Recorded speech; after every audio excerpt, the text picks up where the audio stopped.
आचे श्री महावीर कीर्ति महाराज की, आचे श्री विमल साधु महाराज की, आचे श्री तपस्वी सम्राट सन्मति साधु महाराज की, आचे गुरु सुंदर साधु महाराज की, अहिंसामय विश्व धर्म की, जिनवाणी माता की,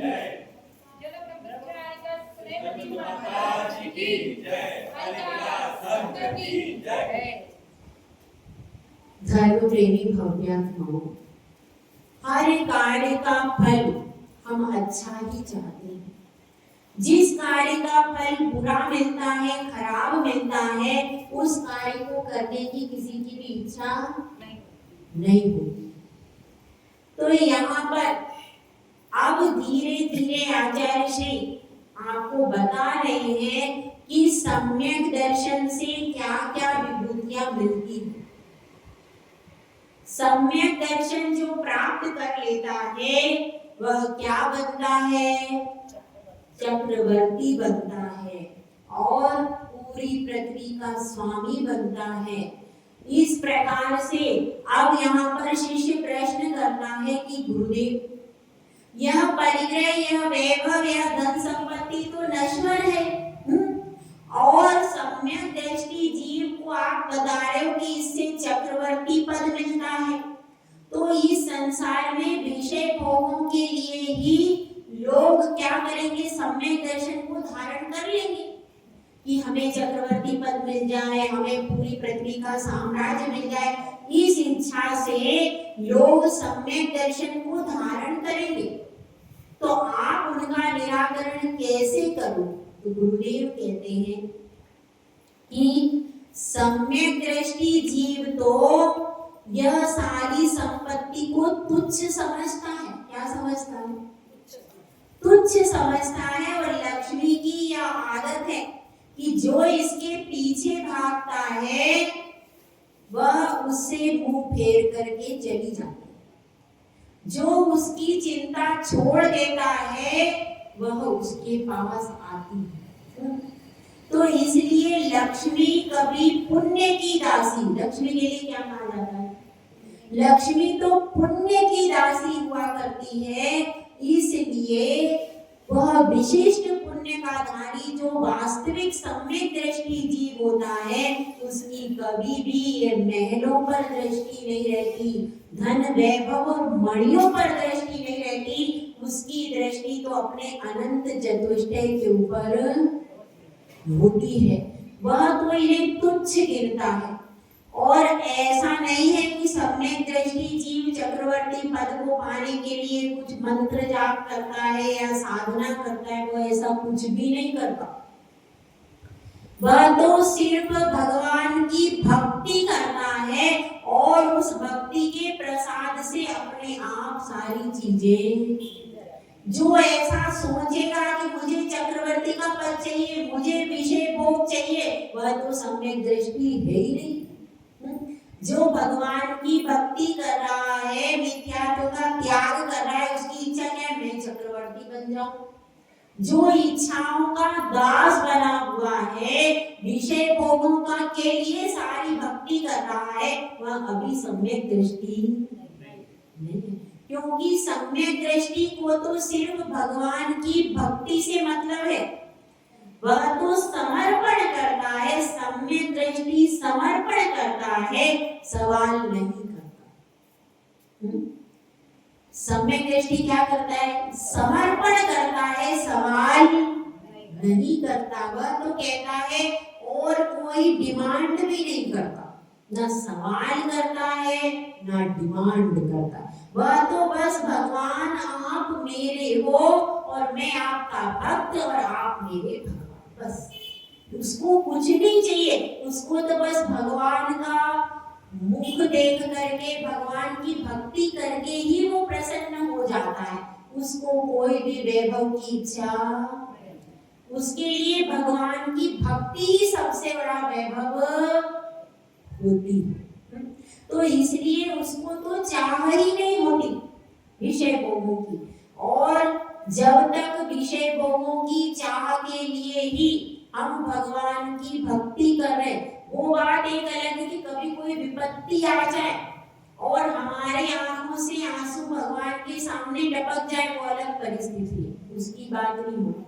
जब विपत्ति आती है, कोई बड़ा संकट आता है, तो हम भी पूजा आराधना करने जाते हैं, लेकिन हमारी आंखों से आंसू गिर जाते हैं, क्योंकि व्यक्ति प्रभावित होता है, तो वह अलग बात है। लेकिन ऐसा नहीं कि मुझे धन वैभव मिल जाए, इसी इच्छा से मैं भगवान के पास में जाऊं। ऐसा जो जीव है वह तो सम्यक दृष्टि है ही नहीं। और दूसरी बात अब यहाँ पर कर रहे हैं, तो शिष्य दूसरा प्रश्न करता है। शिष्य बहुत चतुर होते, बहुत चतुर होते शिष्य। तो वो शिष्य दूसरा प्रश्न करता है कि गुरुदेव ठीक है, अब आप कह रहे हो कि वो विषय भोगों की चाह नहीं करता है, और फिर विषय भोग मिलते कैसे? तो गुरुदेव कहते हैं वह भक्ति करता है, उस भक्ति से पुण्य आता है, और पुण्य से लक्ष्मी। भक्ति करने से क्या हो जाता है? अपने आप उसका पुण्य इतना बढ़ता है कि उसके द्वारा क्या हो जाता है? लक्ष्मी, वैभव, चक्रवर्ती, यह सारे पद प्राप्त हो जाते हैं। तो अब शिष्य फिर से गुरु से पूछता है कि गुरुदेव, आपने बताया इस लोक का परम वैभव मिलता है, चक्रवर्ती जैसा उत्कृष्ट पद मिलता है, तो अब आप बताइए कि आप भी तो साधना कर रहे हैं, आप भी तो साधना कर रहे हैं, तो ऐसा कौन सा अलौकिक पद इससे मिलता है? ये सब तो लौकिक पद है, इनमें सिर्फ विषयों को संतुष्ट करने वाली चीजें, क्या कोई ऐसा अलौकिक पद भी मिलता है जो कि परमात्मा बना देता है? क्या ऐसा भी कोई पद मिलता है? तो गुरुदेव इस श्लोक में उस शिष्य के प्रश्न का उत्तर दे रहे हैं। श्लोक नंबर है 39। अमरासुर नरपतिभिर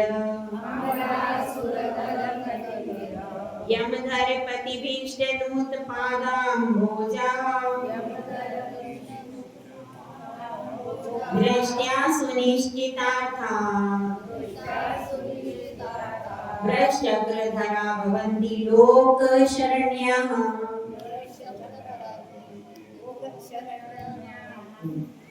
इसमें बताया गया है, किसकी बात चल रही है?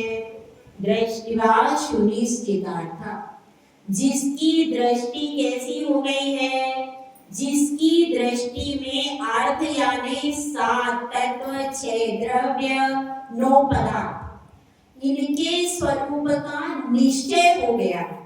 सुनिश्चितार्थ मतलब अच्छी तरह से उसने निश्चित कर लिया है कि जीव क्या है, अजीव क्या है, उद्गल क्या है, आकाश द्रव्य कैसा है, काल द्रव्य कैसा है, 6 द्रव्यों के 7 तत्वों के 9 पदार्थों का स्वरूप उसको ऐसा है कि वह बिल्कुल अनुभव में उसके आ रहा।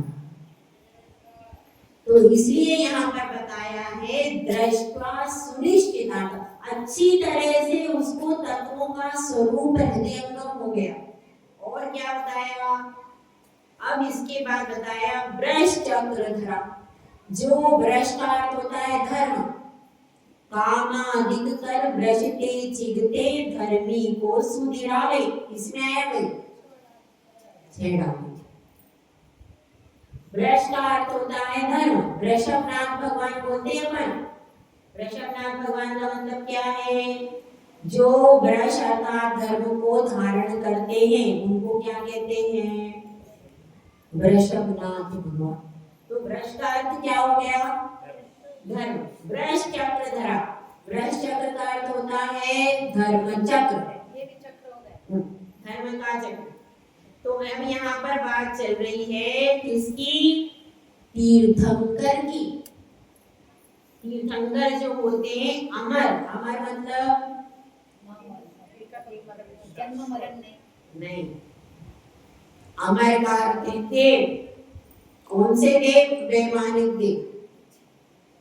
और सुर, अमर सुर में सब आ गए देव। सुर से आप ले लो, असुर से ले लो आप, कौन से? व्यंतरवासी और भवनवासी। और अमर से ले लो बाकी के देव, चारों निकाय के देव इसमें आ गए। उसके बाद नरपति, नरपति मतलब चक्रवर्ती, चारों निकाय के देवों के इंद्र। और नरपति, नरपति मतलब चक्रवर्ती। नरपति कौन होता है? चक्रवर्ती।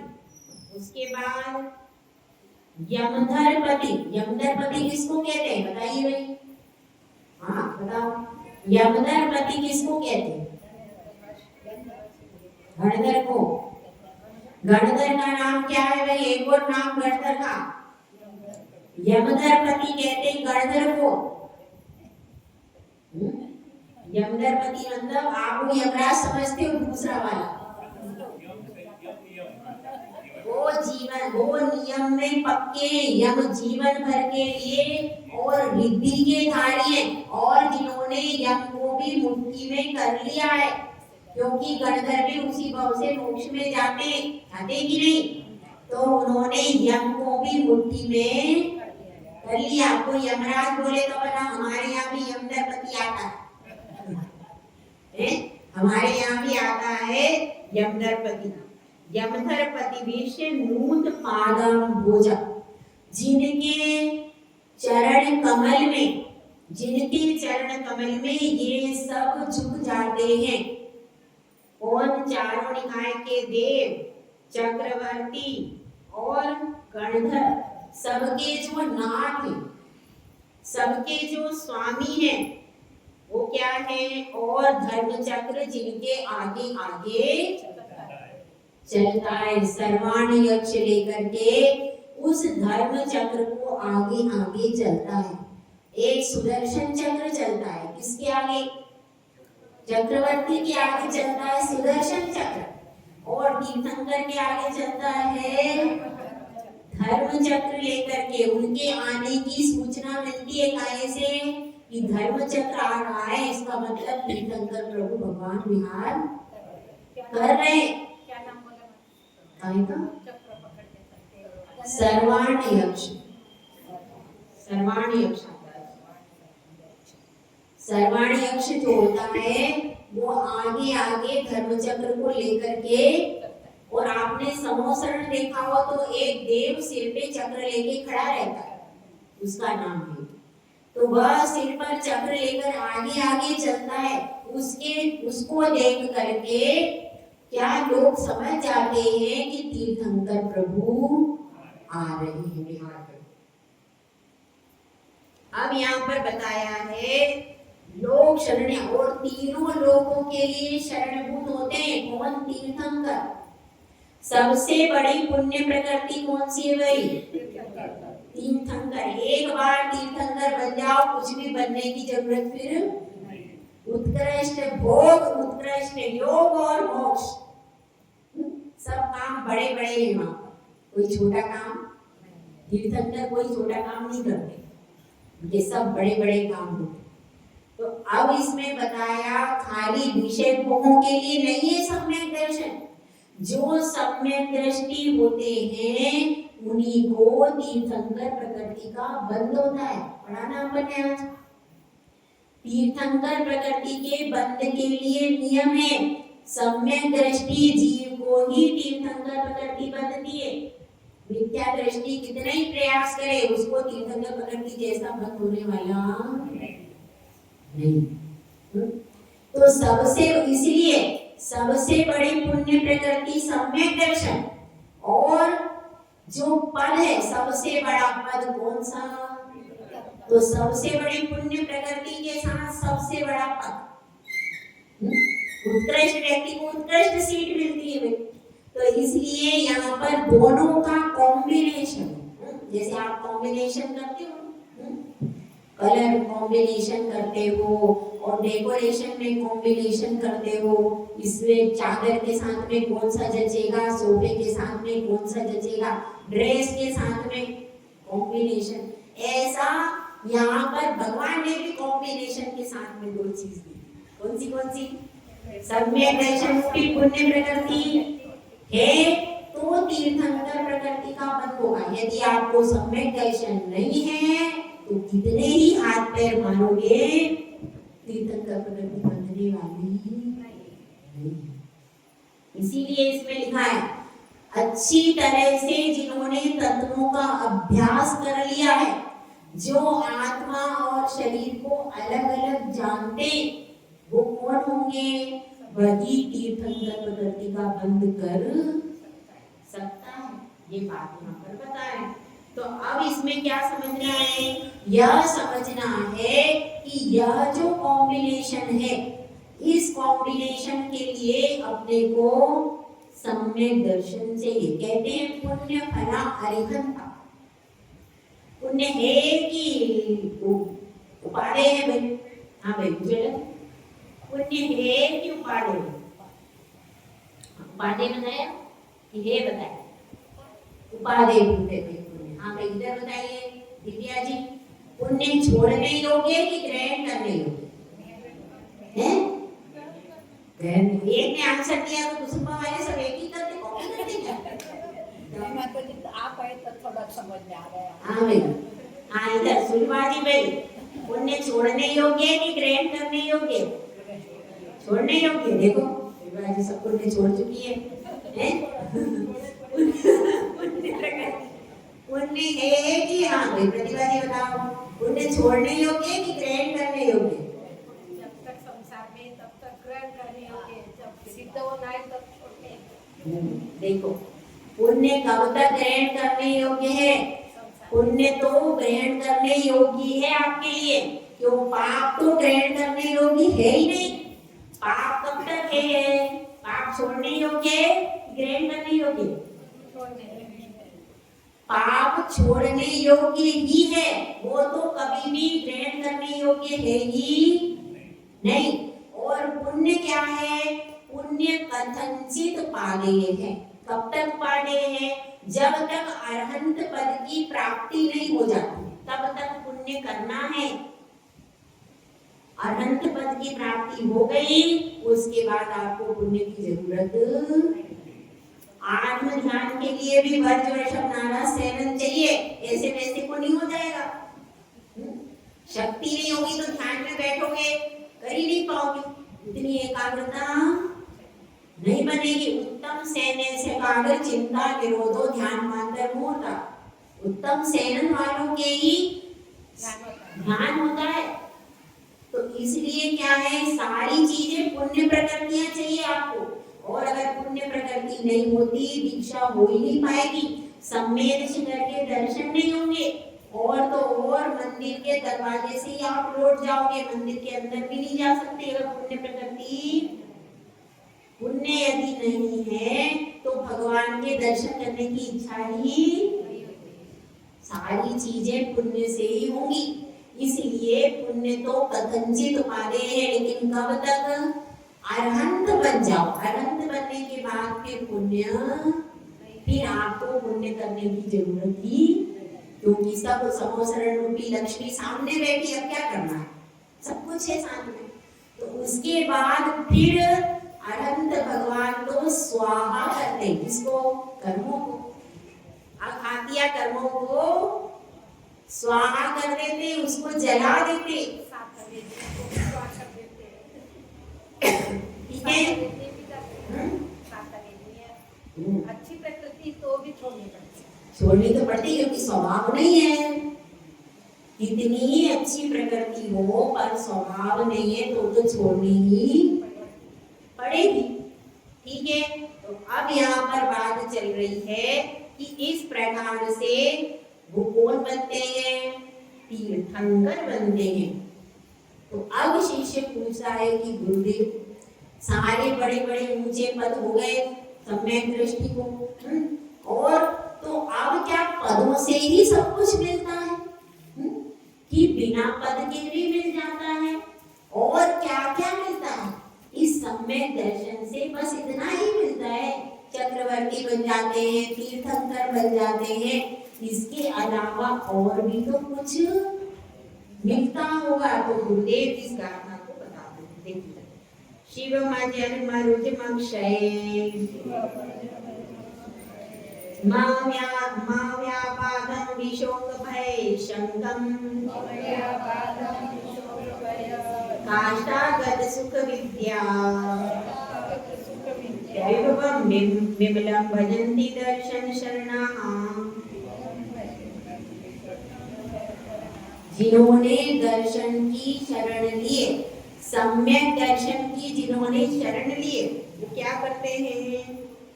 शिव मतलब मोक्ष को प्राप्त करते हैं। इन सब चीजों से भी बड़ी कोई और चीज है। क्या है वो? मोक्ष। मोक्ष इन सबसे बड़ा है। और मोक्ष में क्या क्या है? मोक्ष में क्या है? मजर। शिवम यानी अजर। अजर मतलब बुढ़ापे से रहित है मोक्ष। मोक्ष में बुढ़ापा नहीं है।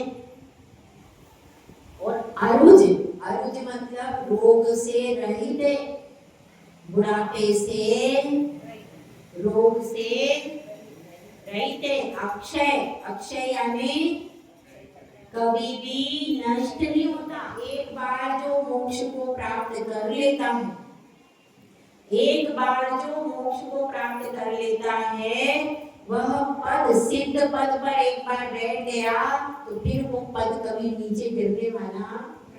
प्रधानमंत्री की सीट 5 साल, उसके बाद आपको नीचे आना पड़ता है कि नहीं? सिद्धों की सीट पकड़ो, एक बार चढ़ो, फिर उतरने का कोई काम नहीं। आराम से अपन ऊपर बैठो, शांति से, कोई टेंशन नहीं, कोई परेशानी नहीं। आराम से अपनी आत्मा के आनंद में निमग्न होकर के आपको सीट से कोई नहीं उतारेगा। ये अच्छी है। और बुढ़ापे में बहुत दुख होता है, उस दुख से रहित अवस्था। रोग, बुढ़ापा और रोग दो ही तो खराब चीजें, खराब है कि नहीं? बुढ़ापा खराब है और उसमें रोग उससे भी ज्यादा खराब है। और उसके बाद क्या है? अक्षय। अपनी ये पर्याय अक्षय है क्या? ये तो नष्ट होने वाली है, इसका कोई भरोसा नहीं है। कभी भी कहीं एक्सीडेंट हो जाए, कोई परिस्थिति हो जाए, कभी भी ये पर्याय छूट सकती है। और अव्यापादम, बाधाओं से सहित है। कभी भी कोई भी बाधा आ जाती है कि नहीं? आती रहती है। कभी सूतक पातक की बाधा आ जाती है, कभी धन की कमी हो जाती है, कोई ना कोई अपने विषय सुखों में बाधा आती है कि नहीं? आती है। तो अव्यापादम और विशोक भय शंकम, शोक से रहित है। वहां पर शोक का कोई काम नहीं, क्योंकि बच्चे हैं नहीं, पति है नहीं, माता पिता है नहीं, सब देव और देवांगना रहती। देव देवांगना में भी दुख होता है। जब स्वयं प्रभा बिछुड़ गई थी, स्वर्ग की बात हो रही है, मोक्ष की नहीं हो रही। हाँ बताए, जब देवांगना स्वयं प्रभा बिछुड़ गई थी तो क्या हो गया? तो उस समय वह जो देव था ललिता, उसको बहुत ज्यादा तकलीफ हुई, क्योंकि प्रिय होती है वह, प्रिय देवी चली जाती है तो स्वर्ग में भी सुख नहीं है, मानसिक बहुत दुख है। दूसरों को देख देख के, अब देखो वहां तो काम नहीं, काम धंधा यदि दिन भर नहीं करो तो माइंड आउट हो जाता है, होता है कि नहीं भाई? दिन भर आप काम धंधा कुछ भी नहीं करो तो आपके दिमाग में फालतू के विचार आ जाते। तो अब वो कुछ काम तो करते नहीं है, वो बस इधर को देख के ये देव क्या कर रहा है, वो क्या कर रहा है, इसमें देख देख के और दिमाग खराब हो जाता। तो अब क्या बता रहे? विशोक, तो वहां पर कोई भी शोक का काम नहीं है, आनंद ही आनंद। और भय से रहित है, किसी का भय ही नहीं है, क्योंकि किसी को दिखते ही नहीं है, अपने चर्म चक्षुओं से दिखते ही नहीं है। तो भय किसके लिए होता है? शरीर को रक्षा करने के लिए। शरीर है ही नहीं तो भय किसका? और शंका से भी रहित है, कोई शंका नहीं है। परम श्रद्धा है उनको, सम्यक गुण है उनके पास। और काष्ठागत सुख विद्या, अनंत सुख के स्वामी हैं, अनंत ज्ञान के और अनंत वैभव से संपन्न। वैभव कैसा है? अनंत चतुष्टय रूप वैभव से संपन्न और विमलम भजंती दर्शन शरणा। और वो क्या करते हैं? निर्मल होकर के, विमल होकर के, विमल का अर्थ है कर्म के मल से रहित है, कर्म रूपी मल से रहित है। ऐसा है सिद्धों का सुख। कैसा है? अच्छा है ना? यह सिद्धों का सुख है और यही सुख हमको सबको प्राप्त। यह है उसका मोक्ष का फल, वृक्ष का।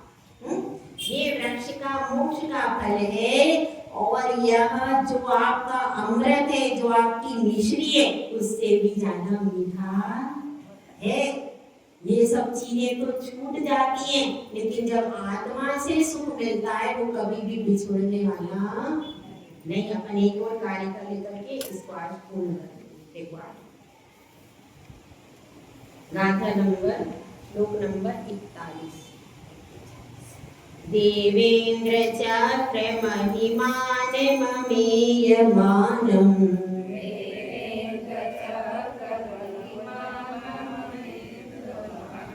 राजेंद्र चक्र मवनीन्द्र शिरोर्चनीयम्,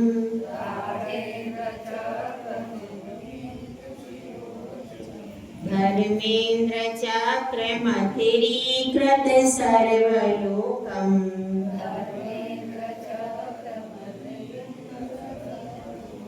लभ्या शिवं च जिन भक्ति रूपेति भव्यः।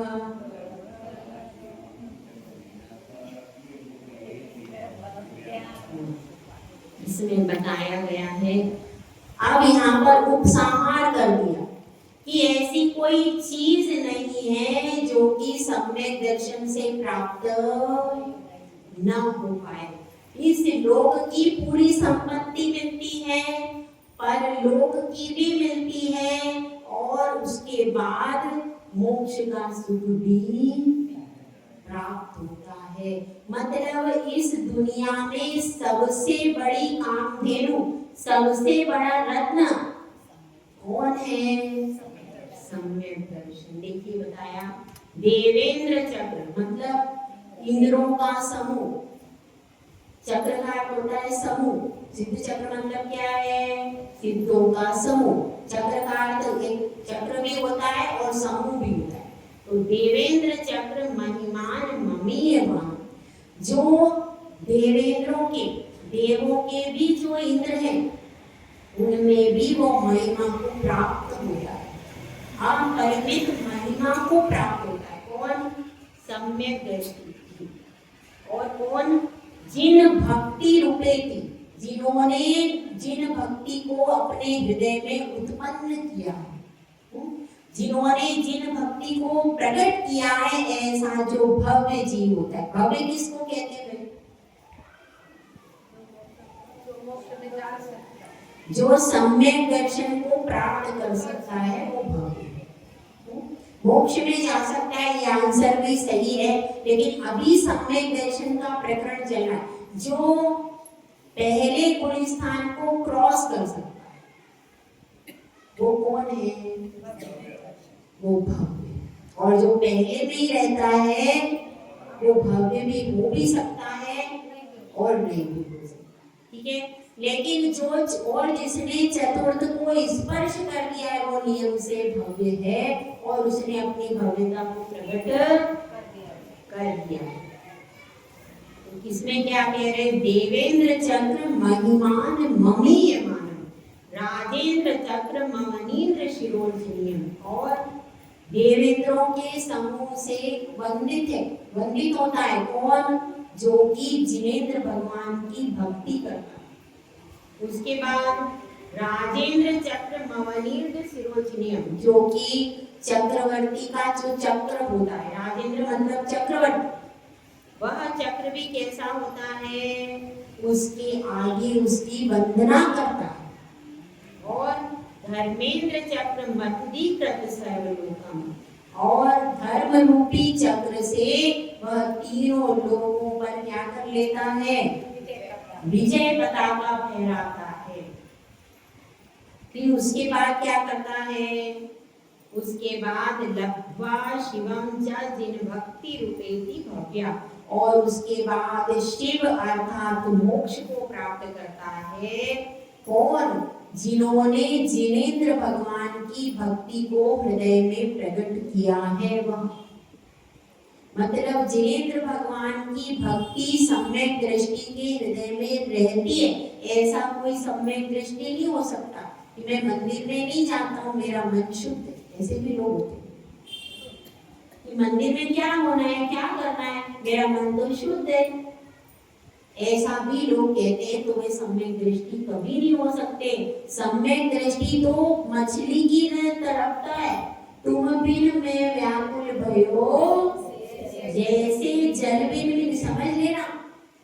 अगर आप सम्यक दृष्टि हो, एक दिन भी दर्शन नहीं होते, आप मछली की तरह अगर नहीं तड़पते तो आप सम्यक दृष्टि हो ही नहीं सकती। ध्यान रखना, एक दिन भी दर्शन नहीं हो तो हृदय ऐसा ऐसा होता है, भाई कहाँ से भगवान के दर्शन हो जाए, कहाँ से हो जाए, ऐसा हृदय कैसा होता है, मछली की तरह तड़पना चाहिए। अगर आपका हृदय प्रभु के लिए, भगवान के लिए, दर्शन के लिए, भक्ति के लिए, पूजा के लिए मछली की तरह अभी नहीं तड़पा, तो भाई अभी आप सम्यक दर्शन से दूर।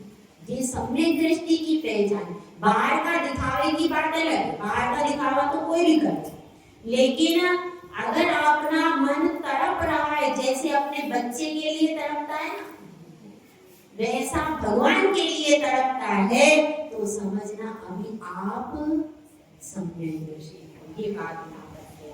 तो जिन भक्ति रूपे की भव्य, वह भव्य जीव जिनेंद्र भगवान की भक्ति को हृदय में लेकर के और उसी भक्ति से मुक्ति को प्राप्त कर लेता है। बहुत ज्यादा कुछ मेहनत नहीं करनी कि आपको बड़े बड़े कोई शास्त्र पढ़ने पड़ेंगे।